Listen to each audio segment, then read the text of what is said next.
Hey, Catalyst crew. Welcome to Catalyst Corner, episode 118. I'm Evan. I'm Jim. And we've got a lot to talk about today. We're going to talk about some movies. We're going to talk about, got an interesting anime topic for you, and a couple other things. But how you doing, Jim? I'm doing okay. Little upset. Let me tell you why. Oh.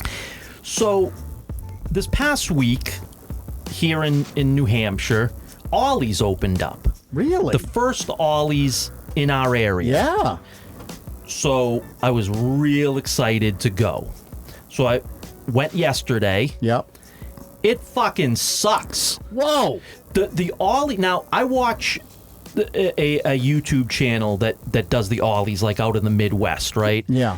And they have now again, whether you like whether the toys suck or not, there's like 10 aisles worth of toys. Yeah, I've seen like a lot of like even on like TikTok and everything, like on the shorts and stuff. Those guys that go toy hunting and everything, like they always go to an Ollie's. Yeah, one aisle. What are they selling? Just everything else? It's like Building 19 or Big Lots. Yeah. Right, that's it. But it's just one aisle of toys. Yeah, one aisle of toys, and of that one aisle, 90% is like preschool toys. Really? Yeah, they had like a couple Star Wars figures, a few wrestlers, and well, maybe it just has to get into the ecosystem of the area. Yeah, so I'm wondering if maybe they're going to be shipping more product over from those other stores that have just like giant amounts of things. But from what I understood, and correct me if I'm wrong, I thought a lot of like how Ollie's went down is like Walmart and all those other big companies were like, if they couldn't move their shit, would dump it and then Ollie's would pick it up. Exactly. So it's overstock or overruns or just shit that doesn't move and they want it off their shelves. So I just wonder if because it's the first one in the region, right, or in the area anyway, if there's just not that stock yet, and then as it kind of matures, maybe we'll see it fill up a little bit more. I just thought that maybe they would get, they would import stuff, just to make this one have a bunch of stuff in it that they would have not wait for the local stores, but import it from all these other Ollies that are just overflowing with unless the business model is like you pull from local. Yeah, I'm not sure, but that's the only thing I can think of, because every Ollie's I've seen on the videos is like stacked. This was such a disappointment to me. I was so let down. Was it busy? Yeah, it was busy. But, again, people buying, household items, shit like that. Yeah, But, I went for a specific purpose because I'm like, I'm going to, and I said to my partner, I'm like, I'm just going to buy something stupid, right? Like, I'll buy a toy. Just something fun. Just so whatever. Like, there, not that big of a deal. Yeah, like, I don't care because it's not a collectible. Like, I'll get, like, a He-Man figure or just something whatever. For you. Like, you're going anyway. Right. Let me buy something. Yeah. Like, and it's like, I couldn't even do that. I couldn't do that because there was nothing there. It was so disappointing. Now, again, I'm not saying it's going to stay that way, and I'm not saying in 6 months to a year it's going to be just like all the other ones, but, for the grand opening, it was a bummer. Yeah, it was a wicked bummer. Good to know. So if you're in the New Hampshire area and you were excited about Ollie's, bad news. Yeah, wait a little while. So we had the con. Yep. A lot of fun. Awesome. A lot of fun. Yeah. A lot of people turned out. You know what's crazy is people are starting to go, I bought stuff from you before. Like it's still not like, oh, you're the Catalyst guys or anything, but like people remember the faces and they're like, oh, yeah, you guys. Like I bought an art print from you, or I bought a helmet from you. 5 years in, and I think we hit 90% of the local. Really, only 3 though. Well, yeah. This is only our 3rd year at Granite State. That's true. Yeah, that's true. That's true. So 3 years in, we go to the majority of the local cons in the area. And yeah, but that's one of the things, right?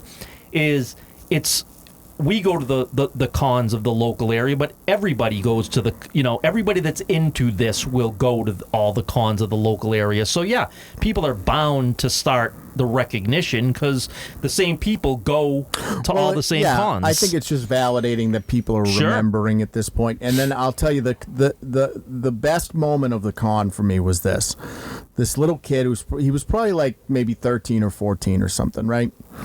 He sees our booth and he comes up to it, and then his parents came up afterwards or whatever, and he says to his father, "This is the coolest booth in the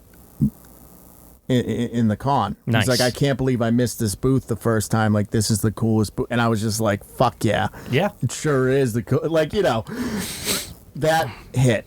That like those are the moments you remember. Like, we did really well, which is always awesome. We got to have a ton of great conversations with fans and everything, and that's always fun. But like, it's those little moments, you know what I mean? Like, just that little moment where, he's not even saying it to me. He's like, they were leaving. They bought whatever they bought and they were leaving, and the kid's like, "This is the coolest booth," and I was just like, because kids are honest, right? And so, that hit hard. Well, again, it's a matter of we care, right? Yeah, for sure. But also, we were that kid going to these booths. Right. We know what we liked. We certainly wanted to, in turn, do something similar to the things that we liked so that others would like it. So again, it's not just throwing something together. It was, there was a lot, again, we've talked about this before. We would sit, for hours on end talking about this stuff in our car, just shooting the shit about this stuff. And, we said, hey, we should start this, do a podcast, Oh yeah, this is very much a lifestyle thing. Yeah. So but it's just, again, it's just those moments, moments like that, he doesn't mean anything to him or whatever, but like to hear it. Well, it makes it worth, the effort that, like that to know to me, that it was worth doing to start in the first place. That to me is as validating as the money. Sure, absolutely. Like the money is important because it lets us, we all keeps the lights on. We're all, I'm not a trustafarian. Like, I got bills like everybody else, so it helps to keep the lights on. But what's really validating is when a kid comes up, sees your shit, and goes, "That's cool." Mm-hmm. Especially because we make it. Right. And I think that separates us from a lot of guys. Well, that's the thing. I mean, it's what you're seeing, whether it's the helmets, whether it's the stickers, whether it's the art prints, whatever it might be. We made those things with our hands and our own machinery, not outsourcing it, not, just downloading it off the internet. No. This is handmade labor, that we spend a lot of time in our studios doing. Now, there is one thing I didn't like. Yeah. And I'm going to say this, and I hope if you guys go to cons and you're listening and stuff, this is an etiquette thing. Mm-hmm. If you don't have the money to buy a print, no problem. I get it. Sure. It's tight. You paid money to get in. Like, money's tight anyway. I totally get it. If you want to take a picture of the art print, just ask. Right. Just ask. If you ask 100 times, I will say yeah. You want to take a picture? Go ahead. Mm-hmm. No problem. Like, I get it. You don't have the money. You like the art print. You want to save the art print. No problem. Sure. What bothers me is when people take pictures of the prints without asking. Yeah. Just don't do that. Just ask. All you got to do is ask. And honestly, I know I've talked to other artists about this, and it's kind of a 50-50 split. Like, half of them are just like, no, don't take a picture of my artwork. Like, if you like it, buy it, right? Which I understand. Like, again, we're not doing this for free. Like, we pay to be there. Mm-hmm. We got to make our money back. We got to cover our bills so we can keep making. Like, I understand that part of it. But again, like you said, because the kid in me, the one that's like, I love doing this shit, I get it too. So if you want to take a picture of the print, I'm going to let you do that. Like, you want a picture? No problem. But you got to ask. If you don't ask, it's rude. Yeah. It's rude. It's rude to just come up and take a picture of a print. I'm not saying it's rude to take a picture of the booth. Like, you think the booth is cool and you want to just far away take a picture of the booth, whatever, do that. By all means, please post it on social. Yeah. But when you run up to take a picture of a specific print without asking, you don't even acknowledge us when we say hello to you or things like that. And it doesn't happen very often. Right. Like this is not like a huge epidemic thing. It's just something that I have noticed through the cons we've been to, is that there is a percentage of people that will just come up and take a picture of a specific print. If you're filming for your YouTube channel and you like, that's all good. Like, do all that shit. If you ask us to take a picture of a specific print, fuck yeah, go right ahead. Yeah. But just don't just come up, not acknowledge us, take a picture of the print, and then leave. Like that. I will say that shit is like stealing. I will say the caveat to that though is, and again, me personally, and again, you can, feel free to do whatever you want. Me personally, I would probably lean to the no, but I will say this. If you're going to do that and someone is gracious enough to let you, if you're going to post it on social media, you should be tagging who created it. Yeah, of course. You should not pass it off as your own pass it off as you don't know anything about it. I agree. If you're going to post it on social, you better tag us. Right. If you're taking a picture of the art. But my point to it is that, I am much more accommodating if you ask. Just sure. Ask. Well, that should be a no-brainer start of a conversation to even see whether you can or can't. Like, you should not just be doing it cavalierly with somebody else's creation. It's just rude. It's just rude. Extremely rude. And again, it's not this thing where it's like a huge problem where it's like every other person is taking a picture. I had someone ask me very nicely if they could. Yeah, go ahead. No problem. Take it. And I had a couple, it was probably like 2 or 3 people came up and just took a picture without saying anything. And that to me is rude. Yeah, That's it rude. is. That's it rude. is. Because, like, I'm already basically giving you the art for free if you take a picture of it. Mm-hmm. But you ask nicely, so I'll accommodate you there. Right. And if you want to post it on social, please tag us, because again, we're trying to grow this, and if you like it enough to take a picture of it, you should be helping. Right. And hopefully down the line those people will go, those guys are fucking rad. I want to buy something from them, because you're chunking out art every week. I'm chunking out art when I can. Like, we crank it out. It's not like there's never going to be new stuff in the booth or anything. But it's just something I've noticed that I wouldn't say it's prevalent, but it is something that there's definitely more of than when I started. Yeah, and I mean, again, we're vendors at these events. You do know that. You do know we're there to sell merchandise. You should not, again, you may not have the money, and we understand that, but knowing what we're there to do, you should at least have etiquette. Right. At a minimum. The etiquette is the minimum, right. I think. And I think when you breach the etiquette, that really sours it, for me Definitely. and the crew, because we're there late nights, early mornings, working our asses off to bring this stuff to you guys. You guys seem to like it because you're buying it. Right. And the only way we can do that is, through blood, sweat, tears, and the support of the fans. But again, it's one thing to ask, and like I said, if you don't have the money and you want it and you want to take the picture and you ask me, I'm going to let you do it. And I know that's a 50-50 split. Sure. A lot of people don't like that. But when you come up, don't say anything, take a picture and leave. Like, that's unacceptable. It is. It's bad behavior. That is absolutely bad behavior. All right. Well, let me get off my high horse now. Good. Other than that, a lot of fun. Yeah, a lot great. of fun. Cosplays were fantastic. A lot of anime. Yep. Oh, yeah. actually had a very interesting conversation with some of the furry community. Oh, did you? Yeah, like they were picking up a couple helmets, and we were just talking, and I said, look, I just want to ask.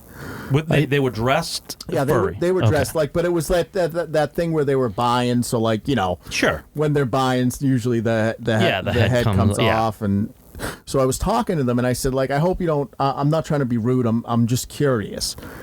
Like, what does something like that cost?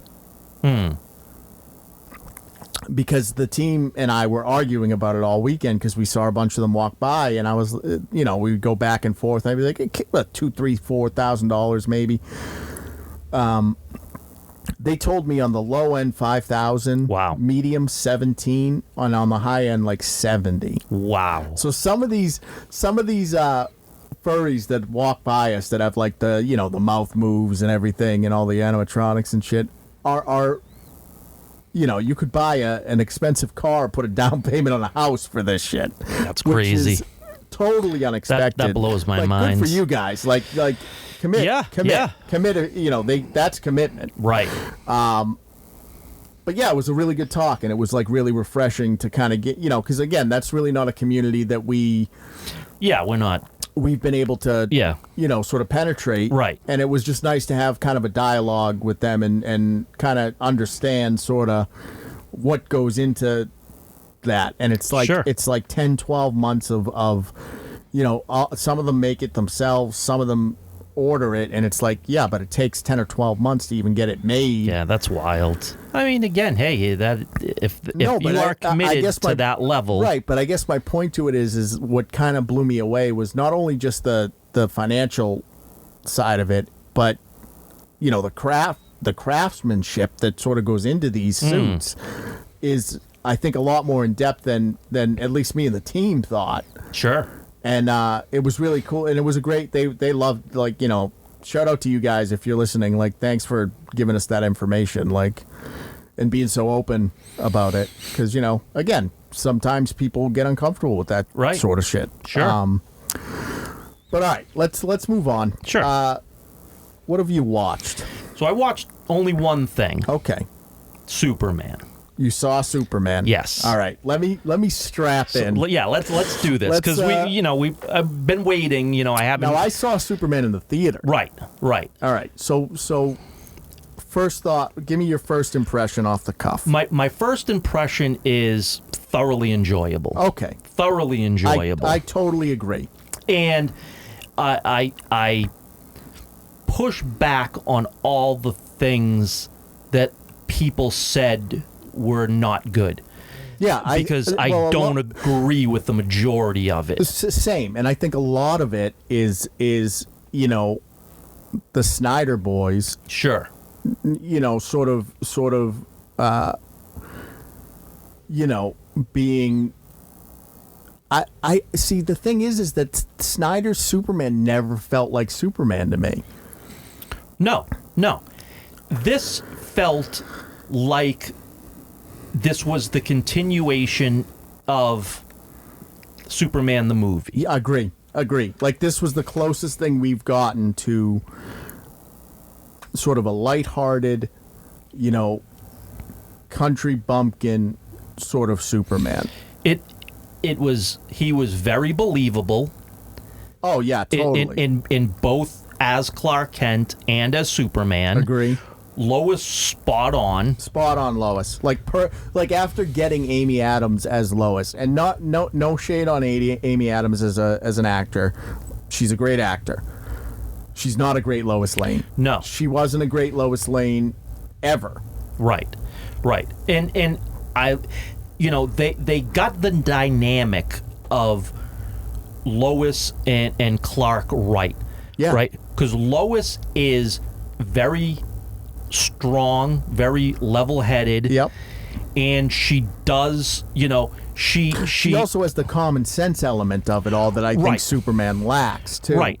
And she understands Superman and knows how to deal with him. Yeah. You know what I mean? Like she she can get both sides of who he is, Yep. and knows how to handle both sides of who he is. Totally agree. And always maintains that strong presence in his life that he relies on. And the chemistry between the two of them, Corn Sweat and the hell is her name? Yeah. But what? Rachel. Yeah. Yeah, The chemistry between them two, spot on. Perfect. Right. Perfect. Right. There was passion there. There was heat. You know, and they genuinely seemed like they cared about each other too. And you don't always get that. No. And you know, the thing is, Superman was Superman. To me, he was. Yeah, he embodied Superman. Yeah, and you know what? I really strongly liked the message from Jor-El, right? That these are inferior people, so you have to watch out for them because they are inferior to us. He wasn't sending him there to rule over them. He was basically saying, you know, you are a god, you will be a god to them, so you're going to have to make sure that you watch over these people. Right, because but they're not. I also kind of like that after the full message got revealed, you know, Superman is able to kind of sort of reject that like, I'm not here to rule over these people. Right. Like, I'm going to be my own man. Right, but that's what I loved about it. Yeah, it's it was like awesome. he heard that message and said, "No, I get what you're saying, and you're right in the fact that yes, I am a god to to these compared to these people. Well, he's Superman. But no, I'm one of them. Right, like this is my home. Right, like I'm gonna make sure they're safe, but I'm not gonna rule over anybody or watch over anybody. I'm just It gonna. was awesome. It was such a good. It was such great. a great way to kind of break away from sort of like, you know, hey, I don't have to continue any type of cycle, you know, that my father set up for me. I can be my own man and choose my own path type of thing. And I thought that was a great moment. The only things I struggled with in the movie were, like, it's kind of very tiring to, like, I didn't think they needed to split Metrop. You know what I mean? Like, with Sure. you know, like, that type of shit is so over. Like, it doesn't always have to be this fucking multiverse is causing chaos type of shit. I didn't like that. And the part I struggled with Lex, who overall I liked. I liked Hult as Lex. I thought he did a good job. But when he shoots the hot dog vendor, it almost felt like they were going in a direction with Lex, and I was like, oh man, Lex is a sick motherfucker, right? And it almost felt like they pulled back after that, you know. And I was just like, no, like he's a piece of shit. Like, don't shy away from that. He killed that fucking guy. Right. No, exactly. But I don't know if that was the studio being like, look, you can't. Or, you know, I could also see them saying, but where do we go from there? Like how much darker can you really make so him? should we go that, because if we go down that path, then he has to stay down that path. But then my argument is that then don't include that scene, because like it just gives mixed messages on where his head is at. Yeah. You know? It almost seemed like he didn't expect it to happen, but then it did, and he was like, oh well. Yeah, like, you know what I mean? Not that he wanted to kill him. I don't think. I think he was hoping that it wasn't going to get to that, and Superman would stop him from doing it. Yeah, maybe that's a better way to look at it. You know what I mean? And so when it happened, he was surprised. Like, no, but I'm not. You know, that's not what my intent was. I thought I was going to scare him into. Right, but I'm not going to lose any sleep over it either. But it is what it is. Awesome. Awesome representation for Jimmy. I mean, you know, when. You know, the Snyderverse couldn't have fucked Jimmy Olsen worse than what they did. Yeah. And this was a true representation. Oh, it was Superman's awesome. best friend. It was awesome. Looks out for him. You know, they look out for each other. And it's everybody was depicted well in their role. And the one thing I liked about Lex very much is two things. two things came across very clearly, which is what Lex is about. I hate Superman. Yep. And I love property. Yep. That's what Lex is about. Lextopia, dude. Right. So again, you can see what Lex is going to do. He obviously he wants land, because the more land he owns, the more power, right? But you can also tell that Lex is going to try to use this.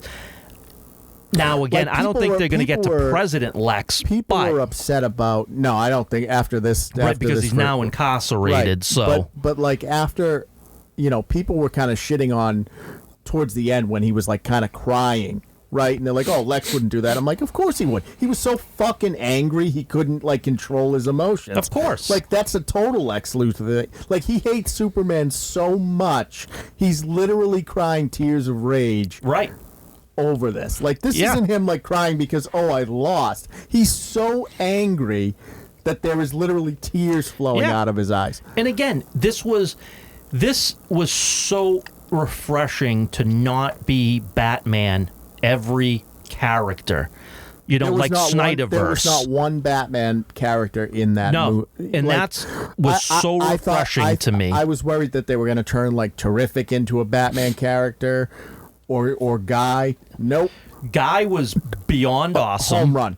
Guy was a home awesome run. So good. And the Terrific fight scene, fucking terrific. Mr. Terrific, great. Hawk Girl, great. Yeah, how awesome was that when she grabbed the fucking dude and just dropped Metamorpho, him?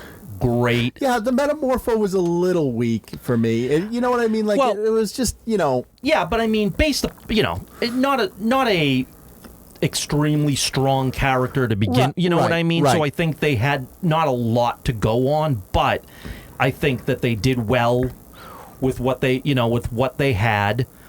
Just the characters were all... Crypto was awesome. Awesome. And Supergirl at the end. Awesome. Loved it. Right. That's Loved it. What's so crazy to me is, like, they nailed this all so well, right? And one of the most interesting reviews that I read after, I saw the movie and then started reading the reviews. And one of the most interesting reviews, I forget who said it, but they were like, this is the Gen Z Superman. And I was like, great. Sure. Perfect. Yeah. Because it hits so well with the old timers. Because this is like what Superman is supposed to be. He's supposed to save that squirrel. Like, people were shitting on him saving the squirrel, and I'm like, no. That's what he would do. That's what he would do.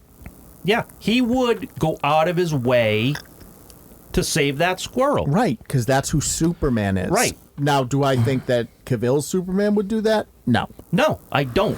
I think that Cavill's Superman was okay with collateral damage. Here's the thing. And this is just a personal thing. I think that aesthetically, Cavill nails it. Sure. Over Corn Sweat. Sure. I do. I think Cavill just has that look. That being said, if you're asking me who I prefer, it's Corn Sweat. But see, here, I'll disagree in one way. I think Corn Sweat was a better Clark Kent. Oh, agree. I think the look, the mannerisms, the act, 100% a better Clark Kent than Cavill was. I think Cavill's Superman. Yeah. As Superman, yes, I think Cavill. He nails it. That is top tier. Right. Superman type of shit. But I would agree with you. I think as Clark, and even I got to tell you, like, the scene with Pa Kent when they're sitting on the porch, that got me. Absolutely. That got me. Absolutely it did. And I'm just thinking, like, so we don't have to fucking kill him and turn him into Batman. Yeah, just so we know, I mean, Mara and Pa Kent are alive in the comics. Yep. They don't die. Yep. And that's all part of the juxtaposition to Batman, is that when Superman is struggling, he can go to his parents and get the advice and get recentered. Like, hey, farm boy, don't forget. Yeah. This is who you are. And Bruce doesn't have that. Right. But the conversation between this Pa Kent and this Superman was so much more organic and real than Kevin Costner and Cavill's. Oh, that felt like actors having a conversation. Right. And this felt like a father and a son talking. Absolutely. And I'm telling you, that choked me up. It did. I totally agree with you. That choked me up. And, you know, that there weren't a ton of moments where I got emotional, but even the score coming on and being the old Superman theme and everything, like, it just... You say what you want about James Gunn, but the fucking dude gets it. Yeah. Like, he knows how to do superhero movies. And the thing, too, is, you know, the other big complaint was Superman, you know, getting beat up, right? By Ultraman. But here's the thing. In the comics, he gets beat up by Bizarro. Yep.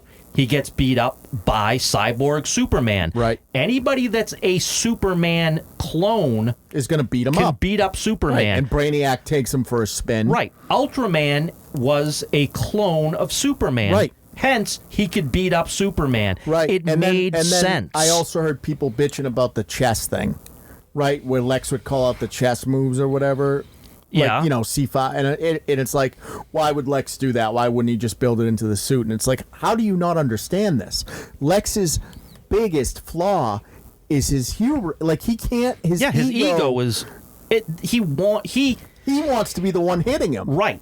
Exactly. And that's why in the next one, he has the suit. Right. Right. Because it's just, in this one, he doesn't have the suit. I would say for this to be an...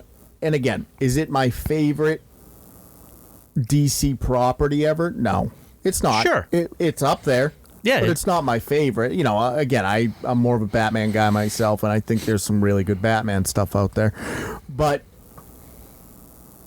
to be the opening to be the kickoff for the you know, the new DC universe, whatever they're calling it, DC Cinema or Studios or whatever. DCU. Yep. Home run. It was. Absolute it was. home run. And, you know, I think it did financially well enough. It seems like it. See, here's the thing, right? And we're not going to know for sure, but... Yeah, you'll never know the real numbers. It was pulled from theaters early to go to PVOD, right? So the assumption is that the $40 or $50 million that it might have left on the table in theaters was made in PVOD. So, again... maybe a different revenue stream of how it came in, but ultimately I think that it's going to end up where they thought it was going to end up, which is going to be profitable, because then once you get that, now you've got, you know, your Blu-ray sales, but merchandise sales were through the roof for this, which made it even more of a profit. This is the argument that I've been having, like, about Marvel and about, you know, DC as a whole type of thing. Is you have to look at this as, you know, a small part of a greater whole, right? And with Marvel, what ended up happening was you released a flop, and people forgave you. And then you released a banger, and people were right back on board. But then after Endgame finished, you released another banger with Spider-Man. Yep. And then it was just flop after flop after flop. And after 4 or 5 flops, people start going, this kind of sucks now. Right. And even with Fantastic Four being a good movie, and Thunderbolts being a good movie, like, you have to do that 10 more times to bring the audience back. Right. And I don't know if they have that in them. Now with this, adoptions are up because of crypto, right? Merchandise is flying. People are buying Superman shirts. Yep. Guarantee this Halloween we're going to see a lot of Superman costumes. Right, like Superman hit. I guarantee you'll see no Reed I'm Richards glad you costumes. liked it. I was curious to see if you were going to like it. I thoroughly enjoyed it. You know, when it finished, I was like, yes, that might be second or third best Superman movie that's ever been made. By far. You could say maybe Superman 2 is better. Maybe. Or this. Like, you can have that debate. Obviously, Superman the movie is always going to be at number 1. Right. But this is, like, the Man of Steel isn't even in contention for that second or third spot. Like, not even in So contention for that. Here's the thing: is I saw Man of Steel in IMAX, right? Yeah. And I was bored. I was bored. I was like, yeah, that was fine. Didn't love it. No, I thought it was okay. And, the thing is, here's the difference, right? Because both of these kicked off the universe, right? Man of Steel and this Superman are now are the kickoffs to these universes. When Man of Steel came out, I was like, okay, hopefully it gets better from here. Right. I think it was like, well, hopefully Batman's good. And then with this one, it's like, I can't wait for what's coming next. Well, here's the thing, is I felt the same way. I was like, oh yeah, DC's in good hand. Like, that was how I felt leaving the theater. It's like, this is how it should feel after watching a superhero movie.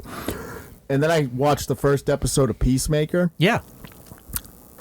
And it hits. Yeah. And I was just like, oh. Did you see the Lex episode? No, so I stopped. Okay. So basically I watched episode 1, and then I saw that they were doing it weekly. And I was like, all right, I'm just going to wait so I can binge it.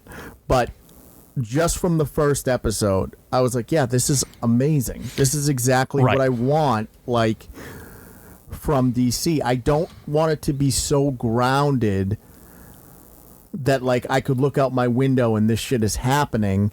I want that element of, sort of fantasy that comes with the superhero genre. And it doesn't all have to be super dark. Right. Now, that being said, when you give me a bat, like the leaks of Clayface have come out, looks great. Sure. Awesome. Better be dark and gritty. Your Batman better be, I don't need it to be, super dark.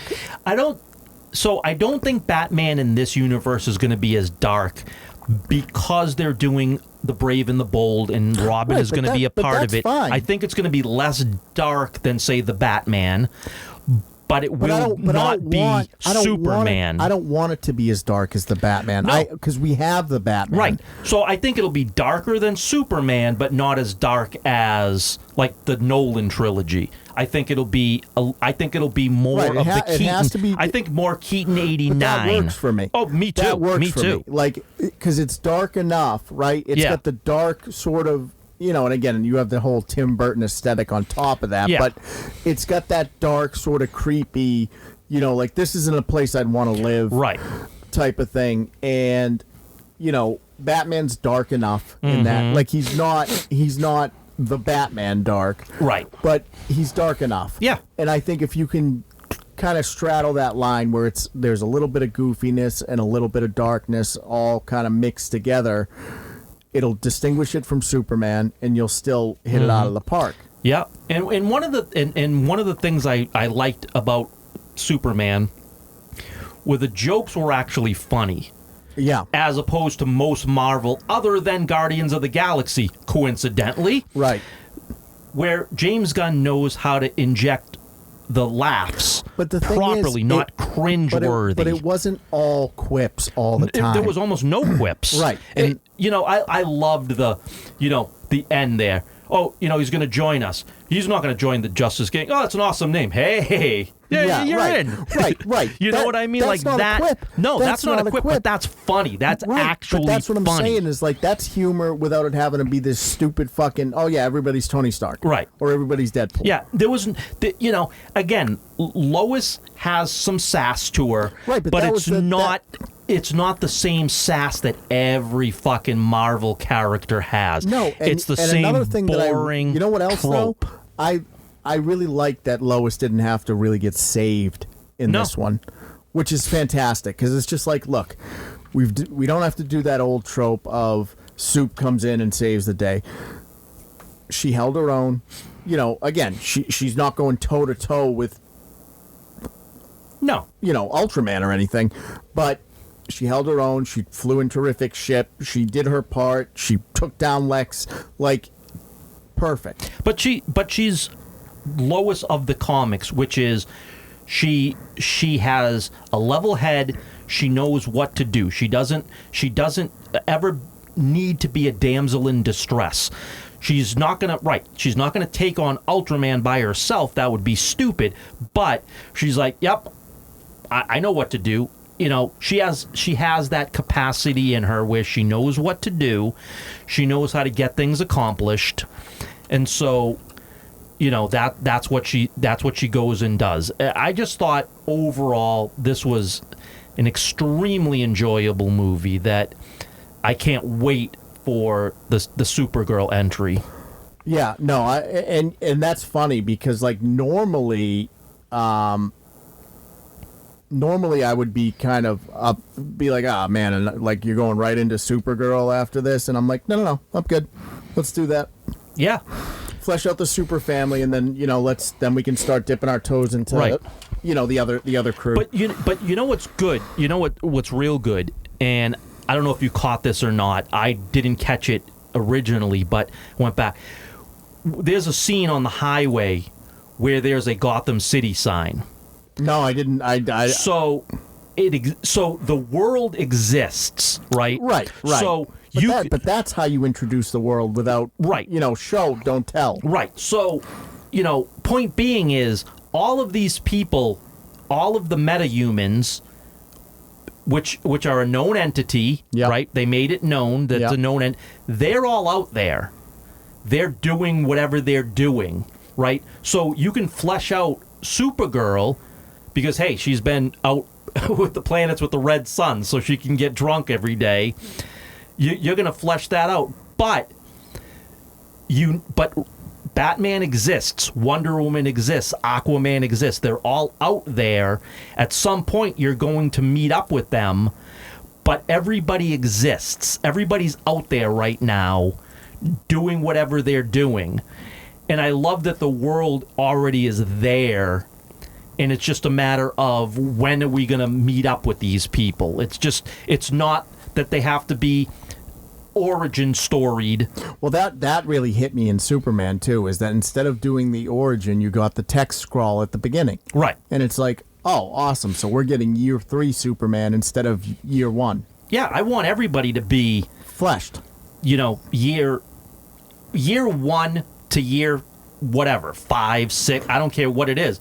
But everybody should be at least at a minimum year 1. No more origin stories. No. We're good. We know everybody's origin stories. But do the scroll, like with all every movie should have that. Right. Do that scroll on every movie. No issue with the scroll at all. But I think like overall Superman, good film. Financially, is it a home run? Probably not. But I think it was enough that it was successful. Warner's very happy with it. Right. But see, the difference between Superman and Fantastic Four is Superman is a kickoff. Right. And not only was it a good kickoff, but you're excited because all of these characters that you've yet to see are coming.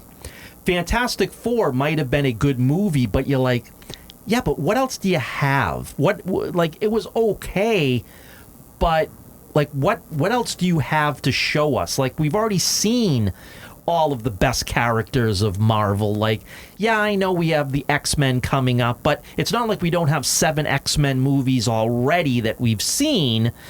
So it's like, yeah, this is the 3rd Fantastic Four movie that is out there, and we've seen 7 X-Men movies, and it's like, people are looking at it like, yeah, it's just continuation, more of the same. It's just not as good anymore. But DC is like, oh, I can't wait to see how this character is now. Is like I'm surprised at how much I'm looking for, even to like the TV shows and everything. Like I'm really looking forward to, where DC is headed. Absolutely. What have you caught? So, I think I told you I saw The Conjuring already, right? Did I tell you that? No. So I caught The Conjuring last rites. Okay. I have mixed feelings about it. Okay. I mean, I'm not a huge Conjuring guy. Yeah, I'm not either. It's never really been like I understand the appeal. I get it. It's a very popcorn horror franchise, right? Like you can go in and have fun, and I will say I think the nun's design is top tier. Sure. Like I think she's a fantastic looking creature.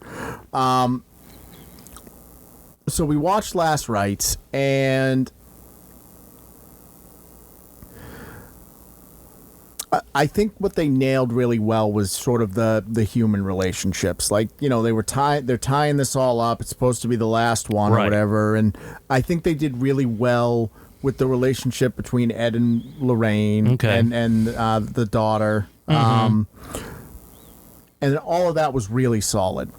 Where it kind of, and I don't know if this is like, I don't know if they spent their whole nut on the nun, right? And like, you're never gonna top the way, like, there's nothing you're gonna throw at us that's gonna look scarier or better than the nun in this universe, right?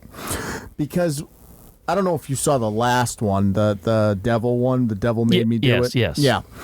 So with that one, you didn't really ever see the entity, and you kind of saw a shadow glimpse of it at the end, but there was never really this like, oh yeah, this is what the creature looks like. And it was kind of the same thing in this one. Like they had some ghosts and stuff in it, but like the true, whatever the entity was that was like the cause of all this, you never really saw it. And like the shit like that kind of feels like a cop-out to me, because it's like... Yeah, they probably didn't have any good design for it. Like, it's like you busted it all on the nun, and you just don't know what to do now, so you're just doing shadow monsters, and that's kind of fucking lame. I thought it was fine. I mean, if you like The Conjuring, you'll probably... It was better than the last one. I don't know that I would... It's definitely not like my favorite set of movies or anything. A lot, they did a lot of callbacks, though. There were a lot of, people from the other movies popped up in it, and like, it was a good. If they don't make any more, it was a fine send off. Yeah, I mean, but again, I'm very much, especially in those type of movies like the Insidious. Like I kind of rope those all together. The Insidious franchise, the Conjuring franchise, but where I think the Insidious franchise does better is they're not afraid to show you the monsters. Right.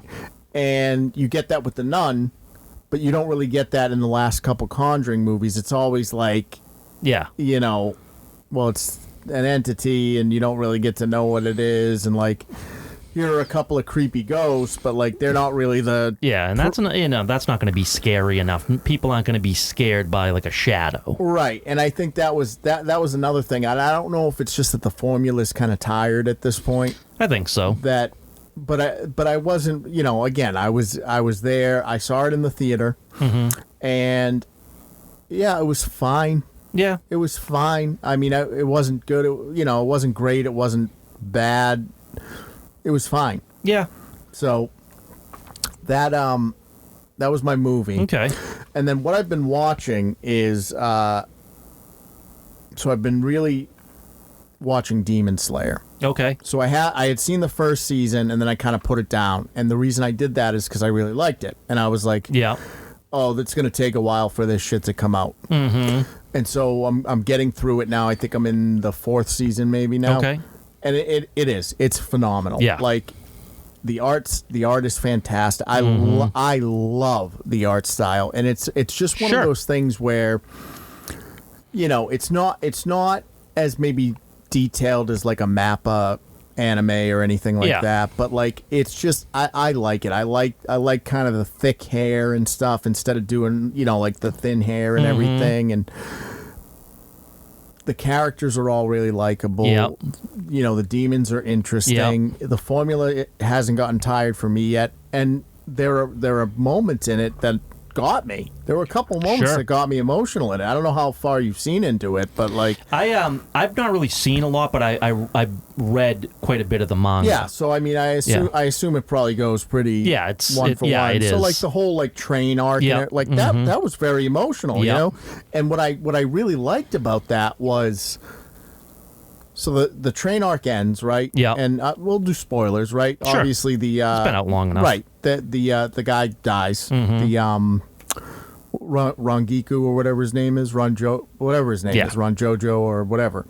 The flame dude ends up dying, right? And there's that grief at the end of the arc, right? And then season 3 starts, right? And they drop you right back into, like, it's not like time has passed, everybody's got, no, they drop you right back into Like, oh, you thought you were gonna get away from this now? Like, no, this is still happening. Like, we're still dealing with the death of this guy. And I was like, this is fucking fantastic. Like, they don't cut corners at all on that. Right. Fantastic. I love it. I think it's like no fucking wonder it's doing banger at the box office. Yeah. No. Absolutely. So absolutely. But that, this will get into the sort of the last topic that I wanted to talk about. So Oda, who does One Piece, Yeah. was just they didn't put out the last One Piece because of his health. Yeah. And it just got me thinking about how, and obviously for us it's much lesser and everything like that, but like I think people sort of discount like the toll that this kind of stuff takes to make. Oh yeah. Do you know what I mean? And yes. And again, I'm not comparing myself or you to these motherfuckers that are literally dropping dead doing this stuff. But to a lesser extent, there is that, like, I get it. I understand, like, the thought process that these guys are going through. Sure. And it's not an isolated thing. Like, Berserk, dead. Yep. His heart blew up. Dragon Ball Z, dead. Like, these guys are literally dying because they work so hard to get this shit out. And like, I don't know. I was just curious if you had the same kind of, because like when I read that Oda was not doing well, I was like, bro, you got to breathe. Like, because if you don't breathe, right, like it'll eat you. Well, but see, that's the big difference, right? Because, and it's a cultural thing, right? And I'm, whatever. Say what you can have your own decisions about how the cultures are and whether you agree or disagree with the cultures. In Western comics, if you miss a deadline, you miss a deadline. Yes, it's not good. They're not happy, but you miss a deadline, you miss a deadline. For manga, there is no such thing as missing a deadline. No, there's not. Like, there's not. You like, whatever you need to do. Like, again, if you are in a room for a month straight to get it out, and you don't eat, and you don't see your family, and you don't see sunlight, that's your problem. You committed to doing this, and you will get it done. There is no excuse you're going to give me that you're not going to get it done. And they know that that's what they're under. But I think it's even deep. I think it even goes deeper than that. And it's just that, there's that element of it where there's literally, you cannot fail. Right. Right. But there's also that creator spirit type of thing, especially when you start to get to that level, right? Where it's just like, I told you the most discouraging thing that I ever heard was when Leonardo da Vinci died. He said, I've ashamed God because my work didn't reach the level that it could have. You know what I mean? Sure. Like, there's always that, and as someone, and again, I'm a baby compared to these guys, but as someone that does create yourself as well, I think there always is that sort of pull of, man, if I drew for another hour, or if I just pushed a little harder, it would be better. It would be where I needed it to be. And again, I think there's levels to that. So like when I see these guys, it's just like I understand it, man. Like, but you gotta breathe. But see, here also is the difference, right? So what I just described is, that's what you need to do to become successful, right? Right. Here's the big difference. If once you get to that certain level, let's say a Jim Lee or a Todd McFarlane, right? You can miss a deadline. Not only you can miss a deadline, you could take the year off if you want. Right, and people will just suck it up. But for them, they can't stop doing it, right, even at that level. Right. Even there's a the difference. Jim Lee of manga is still in the basement working every minute of his life because they can't stop doing that. Right, and to me, that hits so much harder to me because I love doing this. I love doing it. I love it. And I can't stop doing it. I've had to like, my partner has had to like sit me down and be like, you cannot stay up till 4 a.m. doing this shit. You're going to die. Right. And it's just like, I've gotten better. Like, thank God, you know, I've gotten better at like, you know, like I've given myself for the most part weekends back. That was that like, I can't even describe like how hard it was the first time I was like, I'm not going to do any work on the weekend. But here's the difference. What you described is, right, she sits you down, right, and you say to yourself, yeah, you're right. You're right. I have to, right? I got to take a little bit of a break. I can't. With them, it's like, I understand I'm going to die, and if I die, I die. Right, it doesn't matter. I get it. And when we first started Catalyst, I was like, if this kills me, it kills me. Right. Right. I think having sort of that Western upbringing and being, and you know, having people from the outside pull me back, I'm able to go, yeah, you're right. I should take a breath. But I get it. Because like the thing is that, you know, if she didn't sit me down or outside forces didn't, you know, tell me to pull back or things like that, I would be here all the time, doing this all the time, right? Forgetting to eat. The work has to get done, right? And it's just incredible to me that these guys, like, you know. I'm glad he missed the dead. Like, take a fucking breath, bro. You have to, because you can't. What are you gonna do? Not finish? Right. But the thing about it is, it no matter how many of them die young, it will not deter. And I don't think it'll ever stop. Of the others. No, it'll never stop. No, it'll never stop.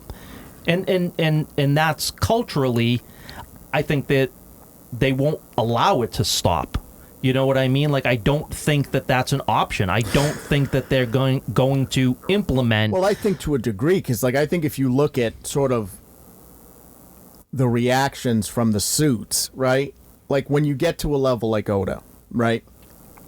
They want him to take they're like, bro, you have one of the most popular mangas out there. Like, don't die. You're making us all this money. If you have to take a break, take a break.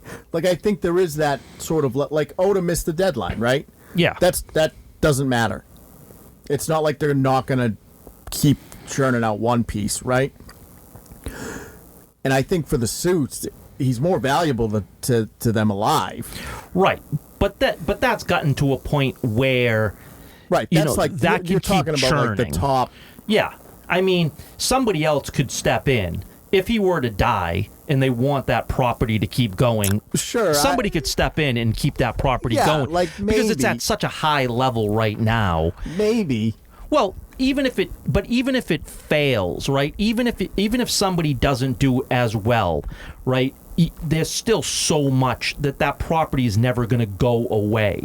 You know what I mean? Like, it's one of those things where if it ends, it's not going to end. It's like it'll always be in production. I just think it's so interesting that, like, you know, being tapped into sort of this world and stuff, and like seeing what those guys put themselves through.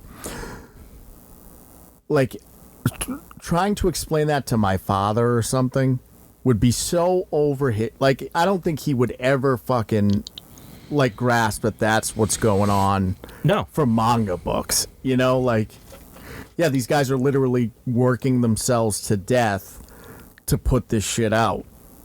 And like, that's the thing is, like, I've always said this about art, and I believe it to this day, is that no matter what culture you're from, if you're an artist and you're not careful, the art will eat you. Sure. And whether that's music or, I mean, it'll eat you. It just will. It's just the nature of the beast. Right. And I was just fascinated because, again, it's a big story that he missed that deadline, like, because yeah, but you know, to your point, right? It's well, if he dies, it could end. so he's more valuable to us alive. So even by missing a deadline, if we get another 10 years out of him, that's far better than him dying right now and then the possibility of it ending right now. Because, as I said, you could probably install somebody else in it and it can keep going for a little while, and it may or may not end because they're not as good. But they're not going to take that chance. Not at the level that this thing is at. Yeah. This is the peak right now for this. I just think it's just so fascinating to me. And again, I think part of it is the culture, but I think there is a part of it with these guys that like they can't like let go. No. Do you know what I mean? No, like, look at what's his name from Studio Ghibli. Yeah, Miyazaki. He's right. 80 something years old, that's right? That's what I'm saying is like I think with and maybe I don't think this is unique to Japanese. I just think it's maybe over amplified or whatever.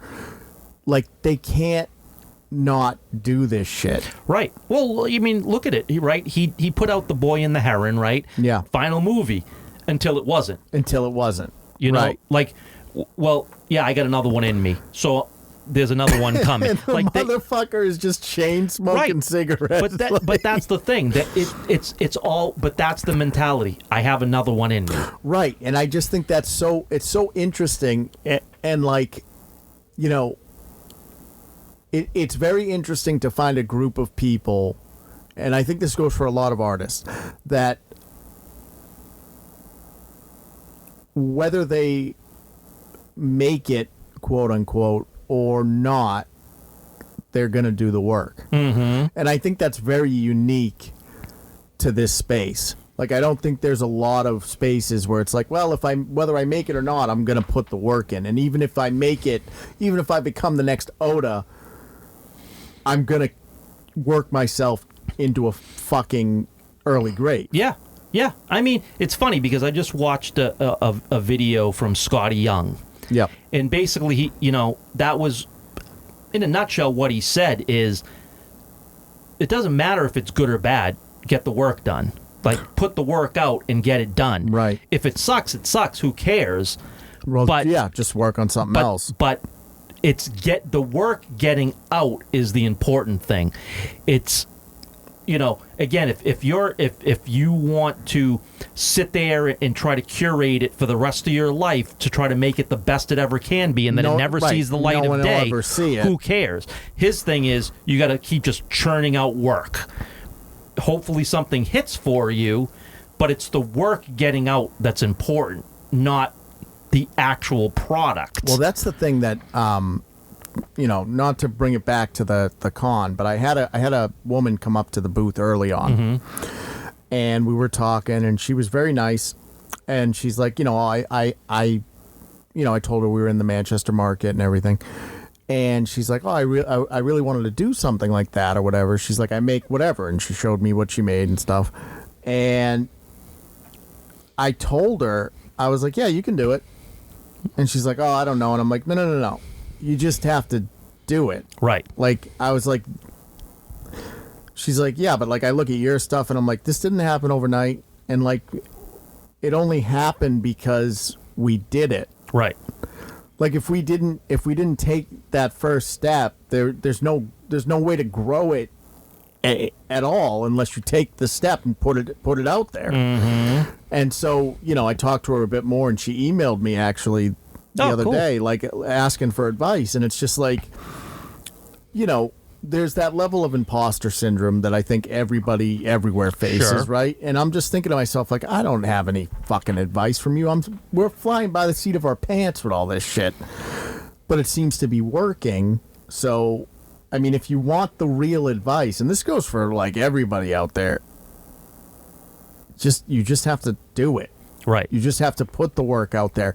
And whether that's a piece of art or an animation or a movie or whatever, like, you just have to make it and put it out there. Well, the thing is, it doesn't create itself, right? So, meaning, you have to put the time in to put the work in.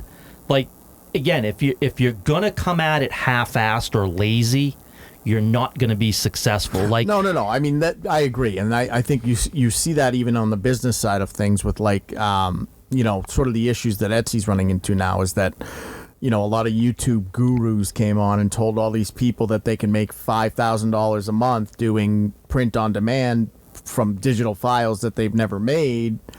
Just buy the digital file and people will buy it, and it's like, no. That's not how it works. Maybe 10 years ago, that's how it works because it was a new model. But, like, those shops are established now. So they have the stranglehold on that particular thing. And it's so saturated and so boring that no, you can't half-ass your way into this business anymore. No, but you have to put the work in. And it's the same thing with AI art. Yeah. Like, people are so anti-AI because it's like, for those of us that have sat drawing on Procreate, drawing on a paper and pad, drawing in Illustrator or in Photoshop, like, we know how much time it takes to develop those skills. And they are skills that anyone can develop. It's not Sure. like you're special. Right. But I think that's where a lot of the AI hate comes from, is just like, you're stealing hours of suffering and refining and skills from people, and the slop that you're producing all kind of looks the same, and none of it is very good. Right. But yeah, I mean, but if you want to do it, if you like to make widgets or whatever it is that you want to make, the thing is, it's okay, I'm going to sit down and I'm going to make it. Okay. How many are you making tomorrow? Tomorrow? Yep. Yeah, that's how it works. How many are you making the next day? That's how it works. Oh, I made this one. I'm going to see how it goes. Nope. That's not how it works. That's not how it works. That every day, every week, whatever it might be, you'd better be producing that stuff, and you'd better be getting it out for the public to see. It's not like you do one and let's see what happens. Show, again, don't go to your wife, your husband, your mother, your father. Don't ask them, because they're going to tell you it's great. You need strangers to tell you the honest truth. Right. Get on the internet, get on social media, post your thing. And get ready to get destroyed. Right. Or ignored. Right. Or completely ignored. Right. And so that's the trick of all of this, is that you have to, if you get destroyed or ignored, and you say, all right, I quit, then this wasn't for you. Right. But if you get destroyed or ignored and you keep going, well, then you might be onto something. Right. And then, again, if there's constructive criticism, take it, incorporate it, make it a little bit better than it was before, and then show that off, and then see what happens. But you do have to start. Like, that's the thing, and that's what I said to her, is I was like, you just have to. I said, I know it's scary, and I know, it can be expensive and things like that, but like, unless you take that first step, you'll be paralyzed. Mm-hmm. You'll never know what you're actually, if you're actually, going to be able to do it or anything until you actually do it. Right. And the thing is, you look around and you say, oh, I wish I could. Well, there's 100 vendor booths here. That's 100 plus people that did it. Like, it's not a rare thing. Anybody can do it. It's just a matter of, the difference between them and you is we did it. Like, we put the time, the effort, the blood, sweat, the tears, the money. But that doesn't make us special. It doesn't make us special. It makes us that we did it. Right. So, like, because we believed in what we were doing. Right. And we put the effort to make it happen. But if you are truly passionate about it, just do it. Right. And again, I don't gatekeep. Maybe to a fault, but like, I've always been of the mind that the work will speak for itself. Mm-hmm. So I don't need to hide, any tip. Like, if I know a tip or trick and you ask for advice, I'll give it to you. Sure. Because my shit's better than yours, right? And if it's not, then good for you. You beat me. But I'm always under that impression of our shit is always going to be the best. Like, I don't worry about competition. I don't Right. worry about it. Like, if you haven't started and you come up to the booth and you say, "Hey, how do I get started?" I'll tell you what the cheapest show is. Like, fucking do this. Here's the cheapest show. Get in. Get in. Because at the end of the day, I believe in what we're doing, and whether you're here or not is not going to make a difference to me. But if it's truly something you want to do, I'll help you in any way I can, because we never got any of that type of. Right. Yeah, and if you and again, if you start making excuses for why you can't, then don't even bother, because you're not going to have any success. It's like, well, I can't, my weekends, I can't go to the cons on the weekend, or I can't, do a podcast at night, or I can't, spend, 5 hours to make a piece of art. Oh, then don't do it, because that's what it that's what it takes. That's what it takes, and that's what you're going to need to do. And if you're serious about it and you're committed to doing it, then do it, because again, we're not, what we're doing is nothing special. It's not original. It's not unique. But we're